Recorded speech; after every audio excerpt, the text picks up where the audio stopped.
소리가 잘 되나요? 예, 안녕하십니까, 김수근입니다. 미래 산업안전보건을 준비하는 이런 중요한 자리에 그저 얕은 지식밖에 갖고 있지는 않은 이런 사람이 초대를 받아서 발표를 하게 돼서 굉장히 영광으로 생각합니다. 다만 이제 제가 한 2년 동안 그 4차 산업혁명이 안전보건에 어떤 영향을 줄까, 또 그런 기술들을 안전보건에 어떻게 적용할 수 있을까, 이거를 아주 ICT에 대해서 문외한이면서 공부를 좀 해오면서 나름대로 생각했던 접근 방법, 경험했던 거, 이런 거를 좀 간단하게 소개 올리고자 합니다.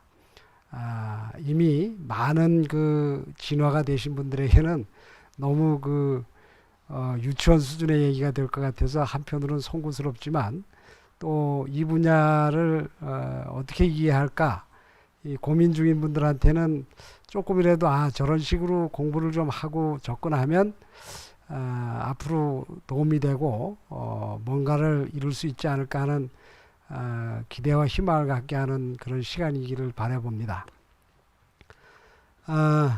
뭐 이거를 이제 코로나로 인해서 우리가 언택 사회가 되고, 그로 인해서 이제 각종 산업 현장에서 다양한 변화가 이루어지고 있는데, 그런 변화들이 안전보건에 어떤 영향을 줄 것이고, 안전보건은 어떻게 대응할 것인가, 이런 어떤 계기가 마련돼서 준비된 측면도 있지만, 이미 언택이라고 하는 거는 우리가 오랫동안 바라왔던 좀 더 편리하고 안전한 컨택, 그게 언택이라는 걸로 표현되고 있는 것이 아닌가, 이렇게 생각을 해봅니다. 그러니까 언택은 오히려 더 고도의 그 초연결된 이런 상황을 우리가 꿈꾸는 과정에서 지금 좀 과도기를 겪고 있는 게 아닌가, 이렇게 생각이 되고, 그래서 이 코로나는 우리가 지향하는 그 사회의 모습을 준비해오던 거를 더 가속화시켜서, 즉 4차 산업혁명이라는 얘기가 2011년도에 우리한테 처음 소개됐는데, 그 인더스트리 4.0을 더 가속화시켜서 우리한테 가까이 가져오는 이런 계기가 되는 거라고 생각이 됩니다. 우선 이번 코로나를 겪으면서 우리가 겪게 되는 그 변화를 먼저 보면, 소비에 있어서 우리는 온라인 구매가 광범위하게 퍼지고, 그것을 통해서 우리 소비 생활의 만족도를 높여가고 있는 걸 볼 수 있고요. 그거에 맞추다 보니까 각종 유통이 물류나 배달에 있어서 새롭게 활기가 띄어지는 것들을 또 봅니다. 한편 이제 사무실에서 업무에 종사하던 많은 근로자들, 직원들이 재택근무를 하는 경험을 지금도 하고 있습니다. 이러한 그 변화 속에서 그러면 우리 산업안전보건의 주요 대상이 되는 제조 현장은 또 어떻게 변화가 일어날 것인가. 코로나가 가져다 준 것 중에 하나가 제조 현장에는 공장 폐쇄라고 하는 것을 가져다 줬고, 이것은 우리에게 무인화된 제조가 될 필요가 있다, 이런 이전부터 이미 준비되어 오는 것을 더 구체화시키고 가속화하는 그런 계기가 되지 않았나, 이렇게 생각됩니다. 이런 변화 속에서 우리 안전보건은 어떤 새로운 모습들, 새로운 위험 인자들이 우리 근로자들에게 나타나고 있는지를 파악해야 되고, 또 그런 새로운 기술들을 예방에 어떻게 적용할 수 있는지, 이런 것들을 이제 또 고민해야 되는 이런 상황이라고 생각이 됩니다.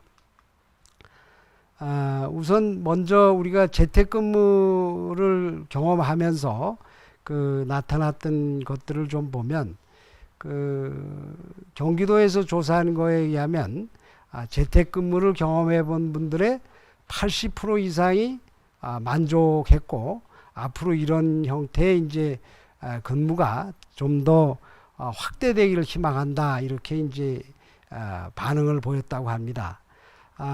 그런 재택근무에서 안전보건은 어떤 그 문제들이 앞으로 나타날 것인가 이런 것들을 한번 이제 생각해 볼 필요가 있는데 아마 첫 번째로는 지금 그 언택 그 사회에서 직접적인 소통이 단절되거나 결핍됨으로 인해서 기존의 동료나 주위 조직이나 사회로부터 지지받고 이랬던 것들이 다 결여되면서 많은 사람들이 스트레스를 받게 되고 여기에서 이제 정신건강의 문제가 제기되고 있고 이런 새로운 근무 형태가 우리 안전보건에는 근로자들의 정신건강 문제를 일으킬 수가 있고 이런 것에 대해서 우리가 어떻게 또 준비해야 되느냐 이런 게 하나 숙제가 될 수 있을 것 같습니다.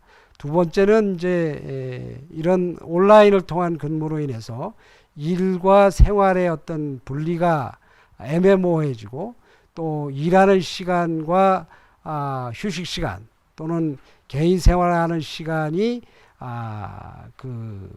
불규칙해짐으로 인해서 여러 가지 문제가 나타날 수 있겠습니다.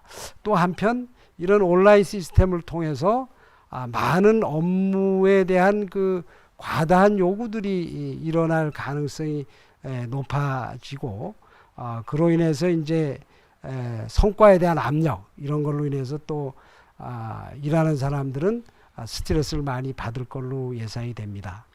또한 이제 그 사무 업무를 보는 환경이 다양해지고 좀 그 사무기기라든가 이 재택근무에 동원되는 여러 가지 그 통신 장비들이 아직 인간공학적으로 충분히 사람의 몸에 맞게 사람의 또 업무하는 그 기능에 맞게 개발이 충분히 안 됐을 때는 인간공학적인 문제들이 새롭게 또 부각될 수 있다고 생각이 됩니다. 이거는 우리가 개인용 컴퓨터가 처음 소개됐을 때 많은 근로자들이 소위 VDT 증후군이라는 걸로 고통을 받았던 걸 20, 30년으로 돌아가 보면 짐작할 수 있는 거라고 생각이 됩니다. 그리고 특히 이제 일하는 장소가 소위 사업주 관할 외에 소위 집이라든가 또는 어떤 공공 그 스마트 오피스 같은 데서 일을 하다 보게 되면 그런 곳에서 발생된 여러 가지 안전 보건의 문제 이것들에 대한 그 책임의 소재가 불분명해져서 이런 것들을 관리하고 또 예방하는 이런 여러 가지 그 규제 제도가 새롭게도 준비될 필요가 있다고 생각이 됩니다. 이와 같이 이제 코로나 이후에 우리가 재택근무를 경험하면서 여러 가지 그 예상되는 안전보건 문제를 한번 정리해 보았습니다. 또 하나는 이제 뭐 기업 얘기를 이렇게 거론해서 조금 조심스럽긴 합니다만 이미 우리 사회의 대표적인 이 4차 산업혁명 기술을 적용한 물류 회사로 쿠팡에서 이번에 코로나 집단 감염 그 사례를 보면서 이런 그 플랫폼 하에서 일하는 그 노동자들의 안전보건을 보호할 수 있는 새로운 어떤 기술 또 제도 이런 것들을 우리가 준비해야 되겠다 이런 생각이 듭니다. 아직까지는 뭐 다른 나라도 아직 잘 보이지는 않지만 우리나라의 안전보건 서비스는 대면 서비스만 인정받을 수 있는 이런 상황입니다. 그러다 보니까 안전보건 서비스를 하는 우리 안전보건인들이나 안전보건 서비스 기관들이 비대면 서비스의 방법, 기술, 또 사례 이런 거를 개발하는데 열과 성의를 다하기 어려운 여건인 거를 인정하지 않을 수 없는 것 같습니다. 이번 기회를 통해서 이런 플랫폼이라고 하는 가상현실에서 업무에 대한 오더를 받고 오프라인에서 서비스를 제공하는 이런 그 노동자들에게 어떻게 안전보건 서비스를 제공할 것이냐. 즉 오프라인이 아닌 온라인 상에서 안전보건 서비스를 제공하는 방법, 기술 이런 것들을 개발하기 위해서 우리 안전보건인들이 어떤 일들을 지금부터 해야 되는가, 또는 국가가 이런 분야에 그 투자의 효율이 떨어지고 투자에 대한 위험이 있는 이런 분야에 대해서 사회적 관심이 아무래도 소홀해질 수밖에 없는데, 그러나 필수적인 이런 그 안전보건 서비스 기능에 대한 기술 개발에 어떤 그 지원을 하고, 개발된 기술을 적용할 때에는 어떤 말하자면 그 서비스를 인정하는 이런 제도들이 좀 필요할 거라고 생각됩니다. 아주 단순하게 그런 그 플랫폼에 안전보건 서비스를 동일한 온라인에서 개발해서 제공해 주도록 하는 것은 충분히 저는 가능하다고 생각을 합니다. 그런데 그런 것들을 개발해서 그런 플랫폼을 개발한 회사가 자기들이 개발한 그 플랫폼에다가 안전보건 서비스를 할 수 있는 그런 방법도 같이 탑재해 가지고 운영할 수 있도록 우리가 제도적으로 요구할 수는 없는가, 이런 문제를 한번 제기해 봅니다. 그래서 쿠팡의 그 집단 감염 사례를 보면서 우리가 지금 그 대면 서비스 위주의 안전보건 서비스를 비대면 서비스로 안전보건 서비스를 할 수 있는 기술 개발과 그것이 그 활성화될 수 있는 제도의 창출, 이런 것들이 이제 우리한테 필요하지 않는가, 이렇게 정리를 해보았습니다. 요거 이제 잠깐 좀 쉬어가는 타임으로, 최근에 이제 코로나 이거를 겪으면서 사업장들이 방역 시스템에 엄청난 공을 들이는 걸 봤습니다. 그리고 우리나라에서 그 성과를 보면 놀랄 정도로 기업 활동에 참여하는 사람들이 코로나에 걸려서 공장이 폐쇄된다든가 이런 일들이 아주 극히 드물었어요. 이렇게 신속하게 전파될 수 있는 이 코로나를, 물론 이제 전 국가 사회가 이거를 통제를 잘해온 측면도 있지만, 많은 기업들이 자기의 그 사업장으로 코로나가 침입해 들어오는 것들을 너무 잘 막고 있었다는 겁니다. 그거는 이제 방역 지침을 굉장히 철저하게 기업들이 지키고 개발하고 실행했기 때문에 가능했다고 생각합니다. 그래서 한편 같은 기업이 이렇게 방역 지침을 철저하게 잘 지키면서 안전보건 지침도 이와 같은 노력과 열정을 들여가지고 지켰더라면 우리나라의 그 많은 산재 사망과 산재로 인한 중증 재해자들이 현저하게 감소되지 않았을까.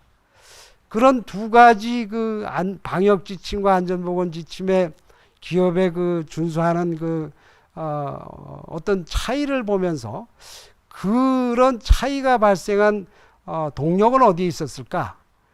이런 거에 대한 좀 더 세밀한 연구를 통해서 앞으로 기업이 안전보건 지침을 코로나에 대한 방역 지침을 지키듯이 잘 지킬 수 있는 어떤 계기 마련과 동력을 심어주는 이런 방법들을 찾아야 되겠다는 생각도 해보았습니다. 뭐 결정적인 거는 코로나가 사업장에 침입이 되면 사업을 중단해야 된다는 이런 엄중한 그런 상황이 이거를 잘 더 지킬 수 있도록 만들었을 거라는 건 좀 명확하지만, 그거를 좀 더 세밀하게 살펴보게 되면 기업들이 안전보건 지침을 방역 지침처럼 좀 더 철두철미하게 지킬 수 있는 방법들도 우리가 창출해낼 수 있지 않을까 해서 잠깐 코로나 얘기로 출발된 이런 포럼이라서 생각을 한번 해봤습니다. 자, 이제 조금 본론으로 좀 들어가면, 결국 코로나19는 공장 폐쇄라고 하는 경험을 우리한테 가져다 주었고, 그런 위기를 사업자에서 늘 느끼고 있습니다. 그래서 이제 우선은 한 군데 밀집해서 생산하는 거를 여러 곳으로 좀 분산해서 생산해서 위기가 왔을 때 한꺼번에 그 위기를 맞지 않도록 이렇게 준비하는 것들이 이제 1차적인 대응인 것 같고, 뭐 아직 제가 이런 그 기업 운영의 일선의 고민들을 들을 기회가 없긴 했습니다만, 아마도 많은 기업들이 이런 그 위기가 왔을 때도 자기들이 만들어내는 그 제품들을 안정적으로 만들어서 공급할 수 있는 그런 시스템, 즉 사람이 지금은 그 병을 옮김으로 해서 위험한 거니까 무인화 시스템을 굉장히 요구하고 있는 상황일 거다. 그게 결국은 이제 우리가 10년 전부터 얘기해온 스마트 공장을 이제 구축하는 거다, 이렇게 이제 생각을 해봅니다. 결국 이번 코로나19는 우리나라 기업들에게 스마트 공장을 도입하는 것을 가속화시킬 수 있는 이런 계기를 심어준 것이 아닌가, 이렇게 생각이 되고, 이런 스마트 공장에서는 어떤 안전보건 위험이 새롭게 부각될 것이고, 그래서 이런 것들을 방지하는 방법들을 우리 안전보건인들이 이제 만들어내야 될 거라고 생각이 됩니다. 앞에 윤진규 상무님께서 발표해 주신 그런 그 아주 훌륭한 사례는 그런 새롭게 나타나거나 기존에 있었던 안전보건의 위험을 이 스마트 기술을 이용해서 관리하고 예방하고 대응하는 그 좋은 사례라고 생각이 됩니다. 그러나 저는 여기에 한 발 더 나가서 이런 스마트 4차 산업혁명 기술의 각 요소들을 우리가 어떻게 안전보건에 적용할 수 있는 기술로 전환할 것인가, 이거에 대해서 이제 우리 안전보건인들이 더 관심을 가져야 되지 않을까, 이렇게 생각을 해봅니다. 뭐 이런 그 스마트 공장의 도입의 필요성은 앞에도 말씀을 드렸습니다만, 이 코로나로 인한 언택트 시대에 출발된 것이 아니라 이미 오래전부터 출발돼서 코로나19 이 시대를 겪으면서 이후에 더 가속화되는 이런 그 것이라고 정리를 해보겠습니다. 이제 이 주제 발표를 연락을 받고서 좀 찾아보다가 이런 건설 현장에서 무인 포크레인이 무인 덤프 트럭에다가 작업을 하고 있는 이런 그 시스템을, 이런 장비와 시스템을 국내 기업이 이렇게 만들어서 시연하는 장면을 보면서 이렇게 이제 위험한 작업들이 위험한 장소에서는 이제 무인화를 통해서 안전보건 위험 관리가 되는 측면도 있지만, 이때 적용한 여러 가지 그 기술들을 우리가 안전보건 예방 기술로 발전시키는 이런 과제를 한번 생각해보는 그런 그 계기가 되었으면 좋겠습니다. 아까 그 윤진규 상무님 발표에서 아주 자세히 나와 있지만, 스마트 공장이 가동되는 그 과정을 보면 여러 가지 그 감지 시스템을 통해서 상황을 감지하고, 그거를 인공지능을 통해서 분석하고 판단을 하고, 그거에 따라서 이제 적절한 그 대응 방법을 수행하도록 이렇게 공장이, 사람이 많이 참여하지 않고도 이미 사람의 인지 업무를 할 수 있는 각종 그 시스템들이 이 일을 하게 되는데, 이거를 그대로 우리가 안전보건에 그대로 그냥 대치시켜서 보면, 감지는 안전보건의 위험 요소를 감지하는 다양한 센서들이 감지해내고, 그 감지된 그 빅데이터들을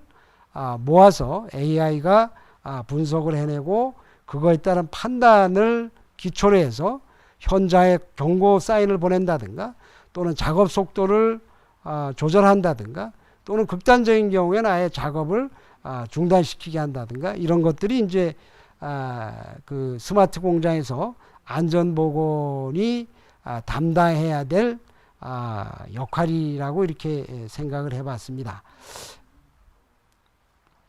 예. 그래서 먼저 이제 그러면 우리 안전보건인들이 이런 그 시스템을 솔루션을 개발하고 이러는 데 있어서 이미 뭐 많은 솔루션들이 개발되어 있긴 합니다만 앞으로 좀 더 활성화되기 위해서 안전보건인들이 무엇을 우선 해야 되느냐, 그거는 4차 산업혁명의 9가지 요소 기술에 대한 충분한 이해를 이제 해야 되겠다. 제가 개인적으로 이제 공부를 좀 해보려고 이 책을 찾고 인터넷 검색을 했을 때 사실 이 9대 요소 기술이 뭔지도 아는데 수개월이 걸렸습니다. 이제 지금 시작하시는 분들한테는 우선 4차 산업혁명의 9가지 기술이 이런 게 있다. 이 기술들이 스마트 공장에 어떻게 적용돼서 활용되는지를 먼저 이해를 하고 나면 요런 것들을 안전보건에 끌어다가 적용하면 어떨까, 이런 많은 그 궁금증과 또 기대와 또 시도가 발생될 걸로 기대를 해봅니다. 이게 바로 이제 4차 산업혁명의 스마트한 산업안전보건이 활성화되는 첫발이 아닌가 이렇게 생각해서 첫 번째로 이 9가지 그 스마트 기술, 4차 산업혁명 기술을 우리가 이해하는 그런 과정을 좀 거쳤으면 좋겠다 이렇게 제안을 드립니다.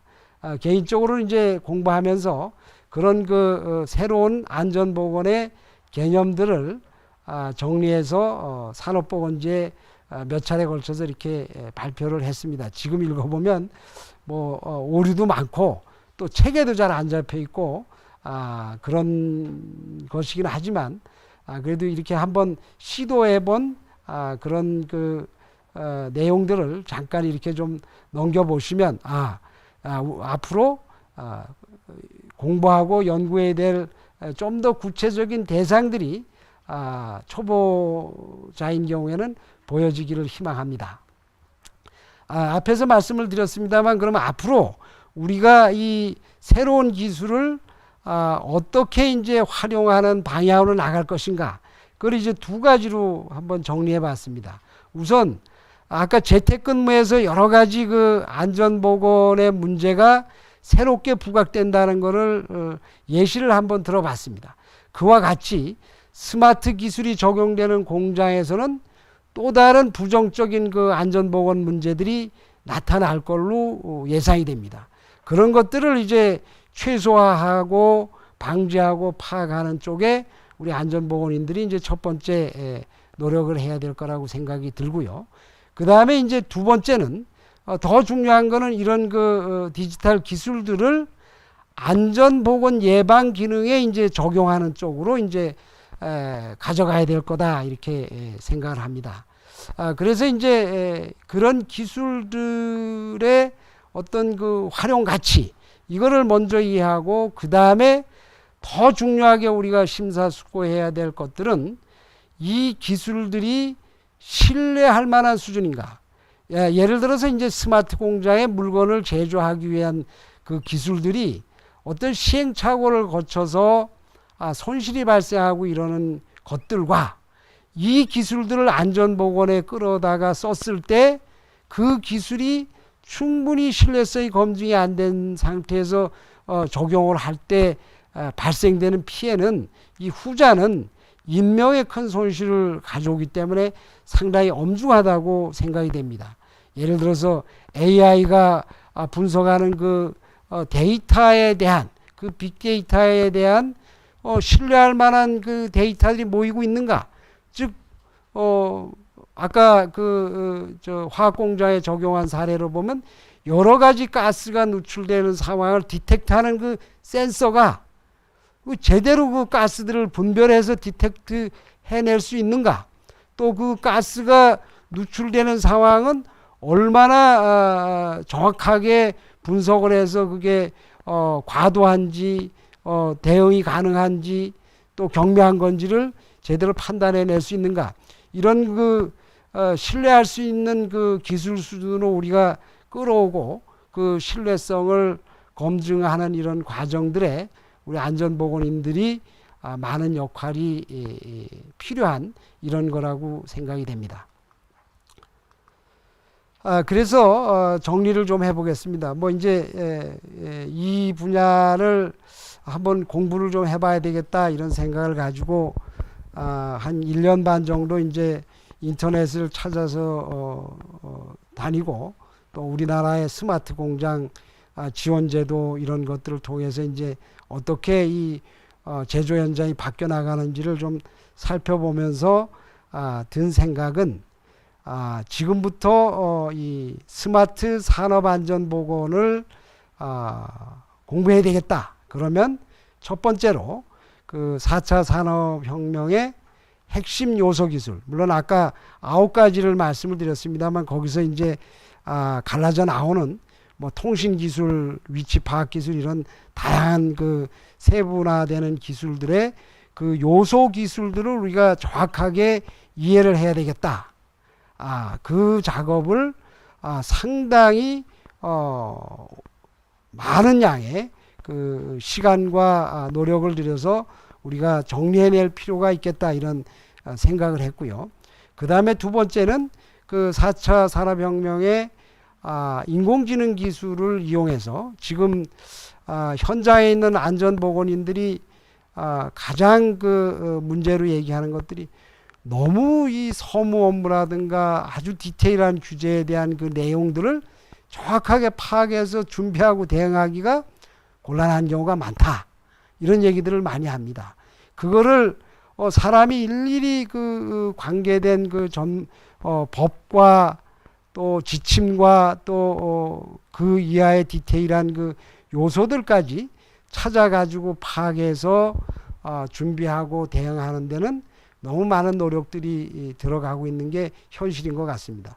그래서 이 방대한 안전보건에 관련된 제도부터 지침과 기술 등에 관한 이런 내용들을 AI가 숙지하고 우리 안전보건인들에게 코치해주고 비서로서 역할을 하는 이런 그 AI 지원 안전보건 비서 말하자면 이런 것들을 아마 이미 어디선가 하고 있을 거라고 생각도 됩니다만 우리 안전보건인들이 이런 거를 좀 표준화된 우리나라에서 적용할 수 있는 이런 비서 개발에 그 좀 노력을 집중해 볼 필요가 있지 않는가. 그래서 이런 비서가 개발된다 그러면 현장에서 그 안전보건 실무에 상당히 많은 도움을 주지 않을까 이렇게 생각이 됩니다. 그 다음에 이제 아까 우리가 파악한 그 요소 기술을 스마트 공장에 적용하는 안전보건 솔루션 또는 안전보건 모듈 개발에 이제 우리가 집중을 해야 되겠는데 이런 것들은 이제 우리 윤진규 상무님께서 발표한 이런 좋은 그 사례들도 있고 해서 이런 것들을 광범위하게 이제 그 조사하고 이해하고 그러면서 가장 일반적인 제조 현장에 적용할 수 있는 안전보건 솔루션을 개발해서 스마트 공장이 들어선다 그러면 그 표준화된 안전보건 솔루션이 같이 거기에 탑재되는 그런 때를 이렇게 좀 꿈을 꿔봅니다. 그런데 뭐 제가 이제 열심히 해본 건 아닙니다만 이런 그 ICT 관련 이런 그 일을 그 하는 벤처 하시는 분들을 만나서 한번 의논을 드려보면 과연 이런 솔루션을 개발했을 때 자기들이 소위 말하자면 투자에 대한 그 대가 이런 것들이 적절할 것인가, 이걸 과연 많은 기업들에서 충분한 적정한 그 비용을 들여서 이걸 활용해 줄 것인가, 이런 여러 가지 그 우려 때문에 선뜻 이런 거 개발에 투자를 좀 주춤거리고 있는 것이 현재 상황이 아닌가, 이런 거를 봤을 때 앞에 윤진규 상무님 사례 같은 거는 굉장히 우리한테 시사하는 바가 크다고 생각됩니다. 그래서 하여튼 이 스마트 기술을 적용한 안전보건 솔루션 개발에 우리가 좀 더 집중을 해야 되는데, 이거는 위험성이 있는 투자이기 때문에 선뜻 나서지 않는 이런 상황들을 우리가 좀 이 벽을 같이 넘는 이런 고민이 필요한 영역이다, 이렇게 생각이 되고, 이렇게 스마트한 안전보건이 됐을 때 우리 안전보건인들은 어떤 역할을 할 것인가.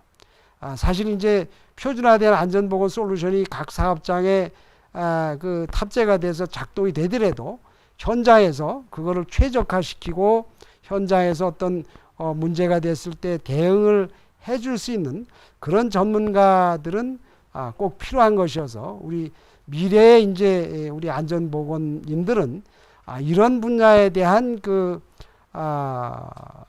지식과 기술을 습득할 수 있는 이런 기회가 제공되어야 되겠다.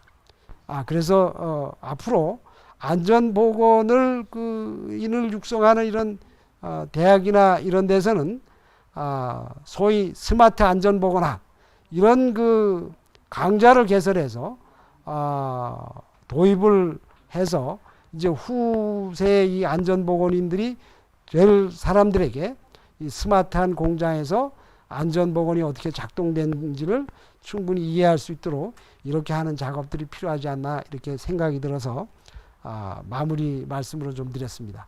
예, 경청해 주셔서 감사드립니다.